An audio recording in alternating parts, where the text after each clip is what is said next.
From Chicago studios, this is the Muslim News on Muslim Network TV. Assalamu alaikum, I'm Samana Siddiqui. First, the headlines. 100 million more Americans may get infected by COVID-19. Taliban make burqas mandatory for women in Afghanistan. Hundreds of U.S. cops being trained by far-right extremists. UN rights chief denounces Muslim-Christian clashes in Ethiopia. U.S. professor believes India may enter into stage of Muslim genocide. Saudi Arabia invests in Israel via Jared Kushner. Our top story tonight. The Biden administration is warning of potentially 100 million more COVID-19 infections this fall and winter. Administration officials stress the need for more funding from Congress to prepare the nation. The projection of potential infections is estimated based on a range of outside models being closely tracked by the administration, a senior official told CNN. Officials said this latest estimate is based on the assumption that no additional resources or extra mitigation measures are being taken. That includes no new variants emerging. The White House is renewing its push to get Congress to approve additional funding to combat the virus, whose U.S. death toll nears 1 million. We have a special segment on COVID projections coming up later tonight in our show, so keep watching Muslim News. On Thursday, the American Arab Chamber of Commerce accused Chicago Mayor Lori Lightfoot of targeting Arab and Muslim stores in areas with high crime rates. Last summer, 150 Arab and Muslim stores were closed by a city task force. Chamber officials called the practice racist and discriminatory. They accused the mayor of targeting them because they do not have strong advocacy organizations like other groups. They also claim Lightfoot is blaming Arabs and Muslims when gang killings occur to mask her own ineffective tactics to stop the crime wave. A former freelance journalist who covered political extremism in Portland is facing charges for setting fire to a mosque and for vandalizing 2 Jewish temples. 34-year-old Mike Bivens is charged with 1 count of first-degree arson and 3 counts of first-degree criminal mischief. Police described the attacks as a week-long string of vandalizing houses of worship. He also set fire to the Muslim Community Center of Portland on May 3rd. Police connected the attacks after viewing footage of a man masked in a hoodie pouring accelerant on the mosque's building, then lighting it. Hundreds of police officers across the United States have been trained by people who espouse far-right extremist views, according to an investigation published Friday. Reuters identified 5 law enforcement trainers hired by police and sheriff's departments nationwide, despite their support for right-wing militia groups. These trainers had ties to the Oath Keepers, Proud Boys, and 3 Percenters, the QAnon conspiracy group. Some of the trainers used bigoted instructional materials promoting racism, misogyny, and transphobia, according to the report. They also endorsed county sheriffs refusing to uphold any law they find unconstitutional, the report said. The trainers argue that local law enforcement agencies have higher authority than state and federal governments or the courts. On Thursday, the heads of the U.S. Department of Justice and the Environmental Protection Agency announced a series of actions to secure environmental justice. The first is a comprehensive environmental justice enforcement strategy developed jointly by the DOJ and EPA. The strategy identifies principles, including those for reducing public health and environmental harm for overburdened and underserved communities. The second action is the creation of a new DOJ Office of Environmental Justice. It will serve as the center for many of the principles laid out in the new comprehensive strategy. The third action is an interim final rule from the DOJ restoring the use of supplemental environmental projects. Defendants in environmental criminal or civil suits agreed to implement environmentally beneficial projects as part of the settlement with the DOJ. Imam Abdurrahman Aden Kariya was set to fly home to celebrate Eid with his Bloomington Mosque Sunday when TSA agents ordered him off the plane in Seattle. Kariya arrived at Seattle-Tacoma International Airport more than 3 hours ahead of his flight and cleared extra security measures. He said he was still booted off the last direct flight to Minneapolis. Kariya missed leading the Eid prayer Monday at Dar al-Faruq Mosque, marking the end of Ramadan. He said he has been targeted for years with heightened security measures while traveling domestically and internationally. Kariya raised concerns about the questioning he has endured from U.S. Customs and Border Protection in a federal lawsuit filed by the American Civil Liberties Union. Ashutosh Varshney, a professor of social and political sciences at Brown University, says India may be entering the stage of anti-Muslim pogroms. Varshney has studied Indian communal riots since the 1990s. He said the recent upsurge in anti-Muslim violence in India is nearly levels of ethnic or religious cleansing seen with genocide. Varshney said the Bharatiya Janata Party's Uttar Pradesh government is abandoning neutrality in violence. He was commenting on incidents of anti-Muslim violence being reported in different parts of India. A spate of violence occurred during the April 10th Ram Navami festival and April 16th Hanuman Jayanti's processions. In international news, we'll share updates on a mosque attack in France after this short break. So stay tuned, and we'll be right back after these messages.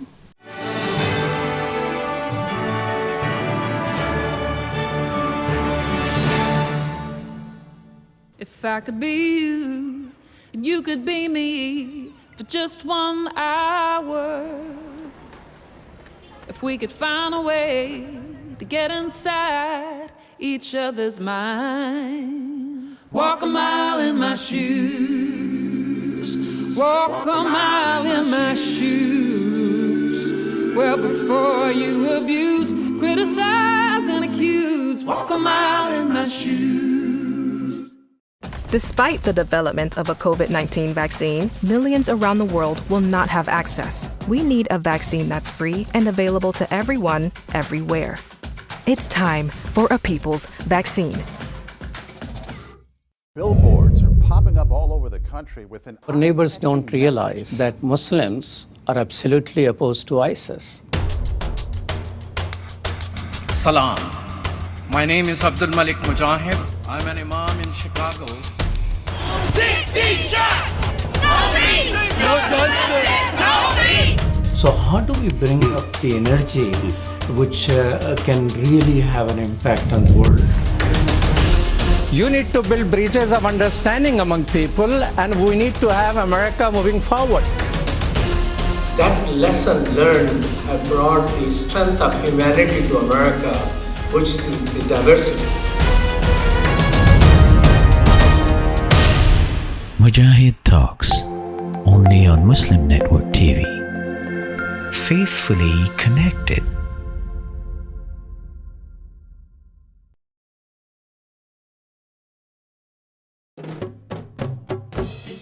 Assalamu alaikum! Open up your eyes. Assalamu alaikum everyone, it's your brother Zain Bika from South Africa. One of the first educational programs ever produced for Muslim children was the ever popular Adam's World series. The colorful and comical Muslim puppets stole the heart of a generation. Sound Vision will be releasing brand new episodes of Adam's World with the launch of a Adam's World app. Subscribers will enjoy new Adam's World episodes as they are released, as well as all the classic episodes of Adam's World. So visit adamsworldapp.com now to learn more, subscribe, and enjoy new adventures of Adam and his friends. And let's keep helping tomorrow's Muslims today. Assalamu alaikum. It's Adam's World. Believe me, there's a lot to see. Bismillah. Let's explore.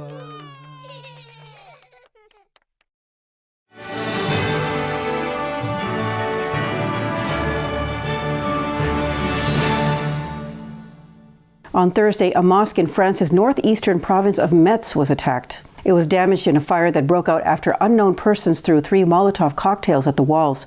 The house of worship is affiliated with Turkey's Turkish Islamic Union for Religious Affairs.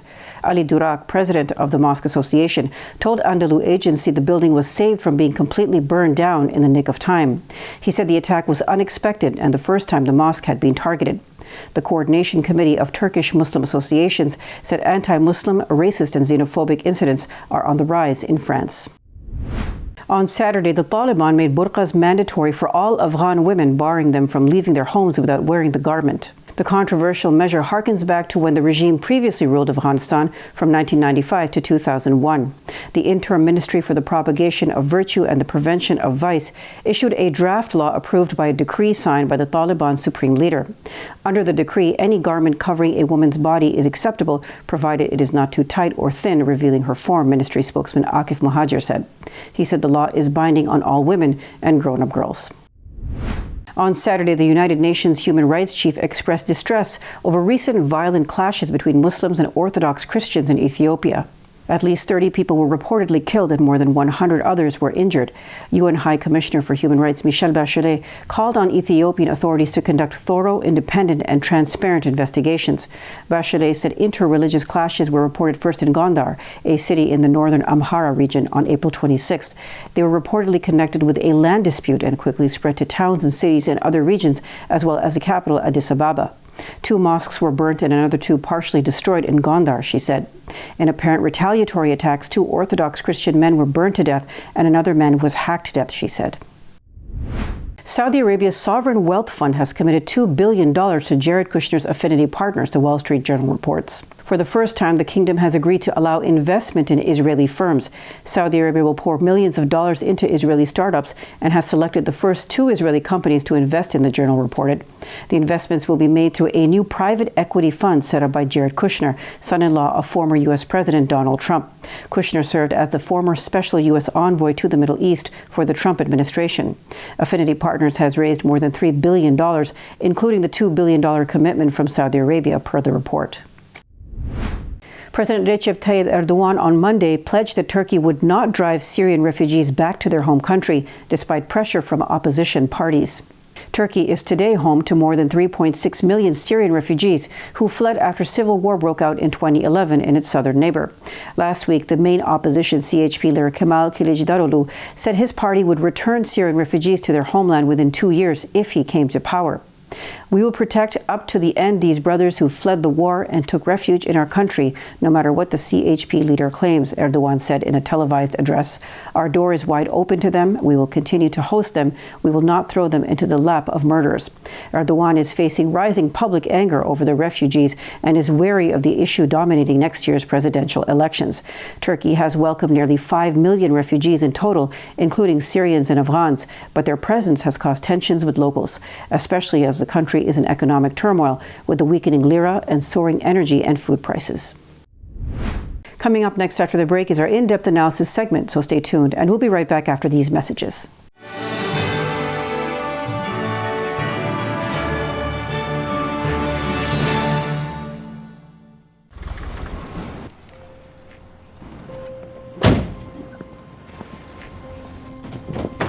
Dad, they took over my bedroom. Come on, come on.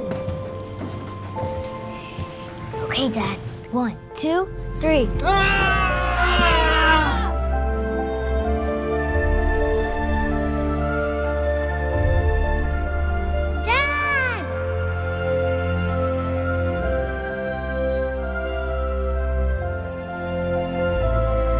You saved me. Dad? Are you okay? I'm fine, dear.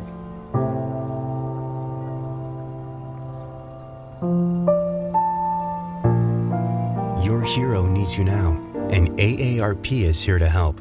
Find the care guides you need at aarp.org/caregiving. Assalamu alaikum. This is Imam Malik Mujahid. Brothers and sisters, we all watch the Allahu Akbar lady from India.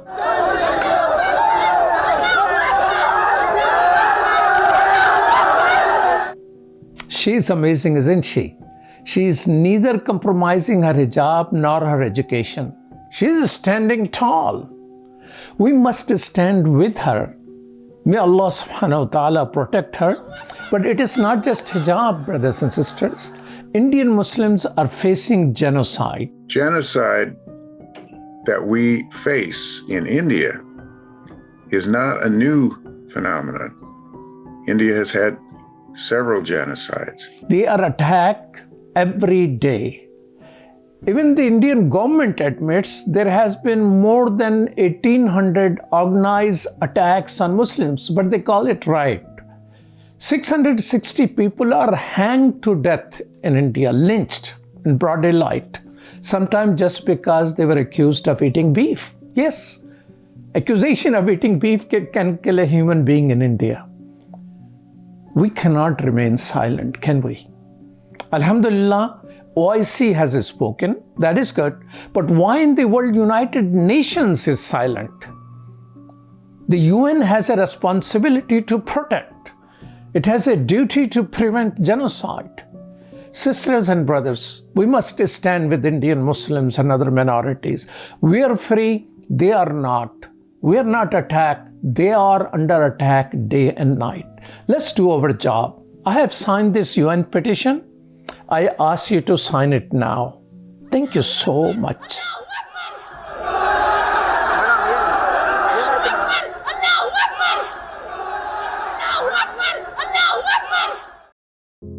We are Justice for All. Headquartered in the heart of downtown Chicago, Justice for All is a global humanitarian initiative dedicated to raising awareness for human rights concerns impacting vulnerable minority groups. Our diverse team of staff and volunteers, led by Imam Malik Mujahid, work tirelessly to help Justice for All achieve their goals.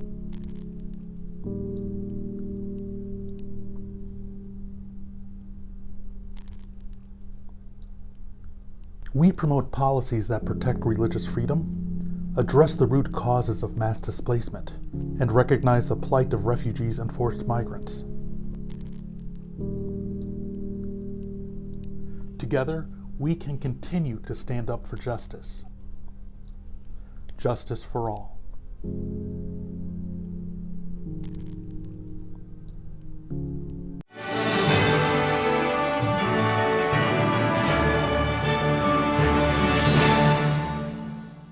Welcome back. To discuss the data about the pandemic and future projections, let's go to Imam Abdul Malik Mujahid. Over to you, Imam Mujahid. Well, the Ukrainian refugees are being welcomed in an overwhelming way all around Europe. Other immigrants and refugees are finding it difficult to find a safe place. United Kingdom has just signed an agreement with Rwanda in which asylum seekers will be returned back to Rwanda, not just to come back, but permanently relocated. What is going on here? And with us is someone who knows of the subject matter quite a bit, Brian Endless. Welcome to Muslim Network TV. Thank you very much for having me on the show. Brian is a president of Hotel Rwanda Rasubaganja Foundation, is director of African Studies at Loyola University in Chicago. Tell us, what is this deal between UK and Rwanda? It is something that is a fairly strange deal. It's happening in one or two other places in the world. Australia is the example. But this is a deal where, when I first heard about it, it seems that it is both a violation of the human rights of the refugees and just against all international refugee law. It makes no sense. The deal, as I understand it, is that for new asylum seekers coming into the United Kingdom, they will be sent to Rwanda to have their paperwork processed. And then they will stay in Rwanda for at least 5 years. This is a little bit uncertain. They may have to stay in Rwanda permanently. The problem with that is Rwanda is an incredibly poor country that violates the human rights, especially those civil and political rights of its citizens. And Rwanda has 1 million plus, some people say 2 million refugees of their own spread around the world who are afraid to come back. So it seems somewhat insane that this deal was even considered. So essentially, people are being sent back to genocide zones. Exactly. And Rwanda right now is a place where inside the country there is relative calm. There is certainly a war going on that Rwanda is pushing in the Democratic Republic of Congo. But Rwanda has massive issues with human rights. They have absolutely no political freedom, no freedom of speech inside the country, no freedom of association. It's not a democracy in any way. The president has won 3 elections with over 95% of the vote, and it is a totalitarian country. So who are the asylum seekers? I mean, are they going to send all asylum seekers from Africa back there, or just those people who originally came from Rwanda? No, it sounds like this could be all asylum seekers or any asylum seekers that they choose. So it's not necessarily just Africans. And very few asylum seekers right now come from Rwanda to the UK each year. There are some political dissidents and people who have had their rights violated. But what the UK is seeing is many more people from Africa coming across the Mediterranean and coming from poor and war-torn countries in other parts of Africa. And it sounds, from what we can tell publicly, like all of these people could be at risk of being sent back to Rwanda. What is in it for Rwanda? Why they agreed to welcome these people while they are poor themselves? For Rwanda, this is unfortunately simple, not so much for the refugees. Rwanda has been promised significant aid by Boris Johnson and by the Home Secretary in the deal that was just signed. Rwanda also continues to get good relations with Britain. And this is one of the things that Paul Kagame, the president of Rwanda, seeks the most. He doesn't want countries in Europe to look at his human rights record. He wants to be seen as a good partner, whether it's in peacekeeping or refugees or business or anything else, while human rights groups around the world criticize him on a daily, weekly, and yearly basis for his human rights violations. So for them, this is both income and a distraction from those violations. Do you think, Professor, it is going to be a sort of a trend now that European countries, if somebody from Europe, like Ukrainian situation, God forbid if the same Russian invasion takes place of any other people, they will be welcomed.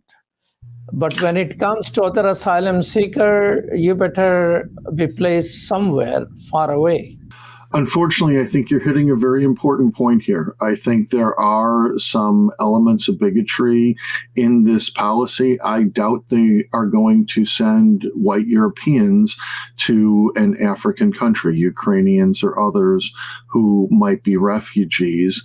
In this policy is probably going to affect African refugees and potentially refugees from the Middle East also much more than it would affect someone who is coming from Europe. And that's a matter of playing to political groups inside the country as much as anything else. You mentioned it is in violation of many laws. What laws does it violate, and anybody cares for those laws? That is a good question. Do they care for the laws? Yes, they at least pay lip service to them. The primary law that it is very questionable under is the United Nations Refugees Convention. And that convention guarantees that if an asylum seeker or refugee sets foot on the soil of a country, the United Kingdom, for instance, that they should be allowed to go through a process to determine if they properly should get asylum, and they should then be granted asylum in that country or sent back if that asylum process shows that they are not properly there. I will say in the past, the United Kingdom has been perceived as one of the best countries in Europe on this issue in terms of welcoming refugees and having the best policies for not pushing people out. This is now taking them to the exact opposite end. There's absolutely nothing in the convention that says that you can take an asylum seeker who has come to your country and ship them off to another country to be processed. And in particular, we're dealing with one of the wealthier countries in the world in the United Kingdom and one of the poorest countries in the world in Rwanda. And that is a massive violation of the rights of those refugees, on top of the possibility that they will be subject to a regime that regularly violates human rights conventions. Can there be any legal processes to stop these type of things? Because, it sounds utterly horrible of people running away, seeking asylum for their safety, and they are being thrown in this situation. Exactly. And I think you've described it perfectly. It sounds horrible. There is absolutely no question about that. I can't imagine how much worse it would be to have to flee your country as a refugee, to get to the United Kingdom, to believe that you are likely to be safe, and then to be sent to one of the poorest countries in the world. You might know nothing about Rwanda. You might have absolutely no idea what's there. And if you did know, you'd have almost no hope once you got there. The likelihood that these people will be treated well in Rwanda is insanely low. The likelihood that they'll be able, assuming they're granted asylum, that they'll be able to mix into society and lead normal lives in society is insanely low. And even if they did, it's a very poor country to start with and has no opportunity for most of its own people, much less refugees coming in who almost always, unfortunately, have local local biases against them. Professor Endless, is there a international court mechanism to stop this madness? Because if UK is doing, Australia is doing, this is going to be a trend. Unfortunately, there's really not. The only thing that we are dealing with here is the International Refugees Convention, which does not have a court mechanism. These kinds of things are usually dealt with through multilateral negotiations. In a very technical sense, it could go to the United Nations or the International Court of Justice, but that is incredibly unlikely in these cases. It is more likely that if the world comes to an agreement, and if this continues to be an issue that other countries raise, this is something that could go through the United Nations, and negotiations could take place there. But I doubt it would go through a court mechanism. So while some people are talking about the nuclear war, among them the Russian foreign minister, and risking World War III, I mean, these type of conversation taking place while the asylum system came into being after the World War II, that protection system. So do you think all these genocides of, protection, genocide, responsibility to protect, all that World War II, post-World War II infrastructure for human rights, do you think all is already collapsed or about to be collapsed? I don't know that it's completely collapsed, and I have more hope for things like the asylum system than I do for the big powers right now. I think we're seeing a shift that we don't know where it's going to take us between the United States and Europe and Ukraine and Russia. That being said, in terms of asylum, I think that we have actually made some progress, particularly since the end of the Cold War. This was much more difficult during the Cold War. I am not saying it is a well-managed system in any way. It is up to the host countries most of the time to determine how well they want to keep the various treaties that are out there. The treaty system is good, but there is, as you just asked, no enforcement mechanism for it. So it's up to each state if they're going to keep the commitments that they individually made. I don't see a major shift in that system, though. That being said, wars in Syria and famine and conflict in Africa and climate change in Australia and in many other places of the developing world are going to create more refugees as time goes on, and that is absolutely taxing the system. I think that's a lot of what we see now, is that the system is getting harder to upkeep because there just are more refugees. Well, thank you so much, Professor Endless, for your time. Thank you very much for having me on the show. I appreciate it. Thank you, Imam Mujahid. That's all from our Chicago studios tonight. Thank you for tuning in. You can find previous episodes and more on our YouTube or Facebook. For more content, keep watching Muslim Network TV or visit muslimnetwork.tv. Salam and good night.